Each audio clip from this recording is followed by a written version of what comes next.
Today we are going to be showing you our process for taking this mature San Pedro cactus, which is a type of Peruvianus, and planting it into our outdoor landscape. We'll go over how to pick a good spot to plant, including prep, then take you through the process of planting, and end with some post-planting care. Let's get started. First, we look for a good spot that will allow our cactus to get at least 6 to 8 hours of sunlight a day, with some partial shade being just fine. We also want good airflow, and a few feet of space for the cactus to grow out without competing with other plants. Once we pick a spot we like, we then dig a deep hole into the ground that is at least the depth of the cactus's container, and a bit wider to ensure the root ball will fit easily without being constricted. We prepare our soil, which is a mixture of about 40 to 50% pumice to organic material. We then partially fill the hole we've dug with this soil mixture, eyeballing the depth we'll need for planting.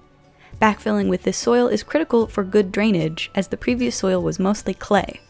That is why we make the hole slightly bigger than the pot. To prep our cactus, we lay it gently on its side and put firm pressure on the container surrounding the soil to help release it from the pot it's been in for a while. We then start to break up the soil and roots of the cactus to get it ready for planting, gently rotating our plant so that we can get all around it. Some breakage will occur, but that is okay because it's more important that the roots have space to stretch out.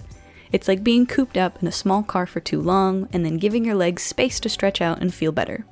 We do this until we get to a point that we're happy with. Now that everything is prepped, we move to plant the cactus in the ground, checking to see if the depth is good. We want the base of the cactus to be about level with the ground.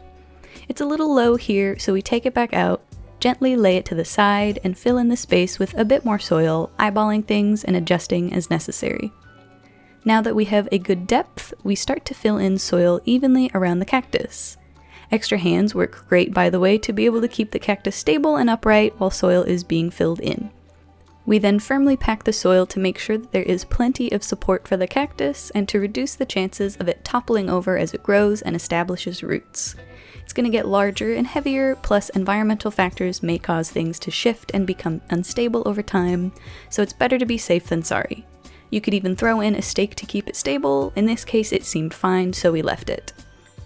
We then take a moment to admire our handiwork. We waited a few days to let the cactus acclimate before giving it a good full soak, making sure to really saturate the soil with water all around. We will give this soil time to dry out before watering again, and we will continue to observe for signs of successful new growth.